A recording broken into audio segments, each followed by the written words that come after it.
of rock. So we're on Buffalo Rock, okay?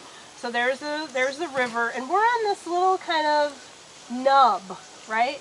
So when you see all those closely spaced contours, I heard her talking about contours, but kind of where we turned in off of that main street, it says it was about 482 feet. Up at the top here, we're at about 550 feet. So you can tell we're, you know, it is quite a drop, right? You were saying it's almost, you know, about 60, at least 60 feet or so down to the river. But what you want to notice about Buffalo Rock here is it almost looks like it was a little island. And it was an island back when, remember our last field trip back home? What did we say happened when the water overtopped the moraines back home? It came rushing down, which now is the Des Plaines, right, river, here to the Illinois River Valley. So what it did when all that torrent of water came was Buffalo Rock was a little island. The water used to flow on both sides of it. So where we were just driving, that used to be inundated, right, with water. And like we said, this happened around, when did it happen? No, that was when the sandstone was deposited. When did the glacial floodwater when were the moraines deposited back home? Yeah, no cell phones unless you walk, because I know you walk way over there, and no smoking. I mean, I saw you, you know, don't be like lighting up here. But we said the moraines were deposited around 15,000 years ago back home. Okay, so the water overtopped the moraines around 14,000 years ago. All that water came rushing through here.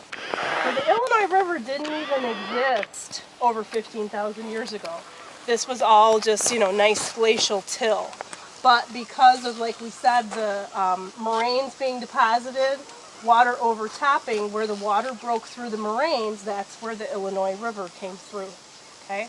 So Buffalo Rock was a nice little island back then when all that floodwater was coming through here. Why is it called Buffalo Rock? Some buffaloes over there. Yeah, there's some buffaloes, right? Because I think they say supposedly when that flood happened there was a herd of buffalo, or so they keep 2 buffalo up there, actually, away from the shooting range. The shooting range is kind of over there, but they keep 2 buffalo. We can walk over there if you want and look at the buffalo. But I like to, you know, anyone been to the zoo, Brookfield Zoo? They have that new exhibit. There's, you can get pretty close. They do. I'm not lying. I'm not lying. I'm not lying, really. We'll go look at them. As long as, but you know, I think it was last year, you know, geology class, 8 a.m. like you guys.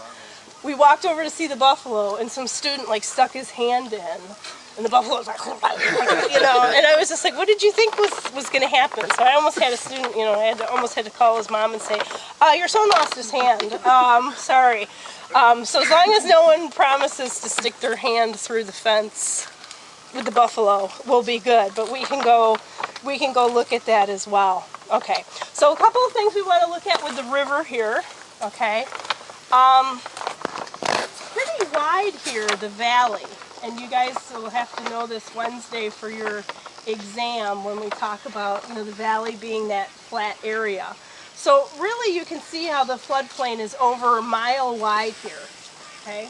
Look at the amount of water that's in the river now. Do you think this was carved, this whole huge valley that you can see, was it carved from the amount of water that's in the river now? No. No. And we know that because I just said when there was that huge flood from the water overtopping the moraines, that's when there was. So the Illinois River at one time looked like the Mississippi. It was huge. It had a huge volume of water. Now really the Illinois River doesn't have much of a gradient. And that's a problem because when rivers don't have much of a gradient and they're moving really slow, what do? Deposit. So what goes through the Illinois River on its way to the Mississippi? Tons of barges. So the Illinois River is third in the U.S. in the amount of tonnage that comes through on barges. So number 1's the Mississippi. What do you think number 2 is for rivers? What's another big river? Explain. Ohio. Yep. See, he gets the point for you. Look at that. So we have Mississippi, Ohio, And then the Illinois River. So Illinois River is pretty important. So Dave said it's constantly depositing. Well, barges need at least 16 feet depth to go through. So what do you think they're always having to do? Well, yeah, it scraped the bottom. Yeah, dredge. So they're constantly dredging. So I've even read that the Illinois River really isn't a river. It's considered like a series of lakes that are interconnected. So that's how sluggish it is. But like I said, we got to keep the barges going through, so they're constantly having to dredge it. So it's pretty interesting. But this is what we call a misfit river because you can tell the volume that's in this river today. There's no way it carved out this huge, mile, in some places a 2-mile wide valley. Okay, so that tells us there had to be a larger volume in here. Now the other thing I wanted to look at here, what happened to the sandstone here? Why isn't it that nice white color anymore? Erosion to oxidation. Yeah, but what is this? What's this yellow-brown mineral called? It's a type of iron, but do you remember the name of the mineral? There was two. There was two Silica. varieties of rust. No, so rust is iron oxide. You'll get some points for that, but it begins with an L. I don't remember.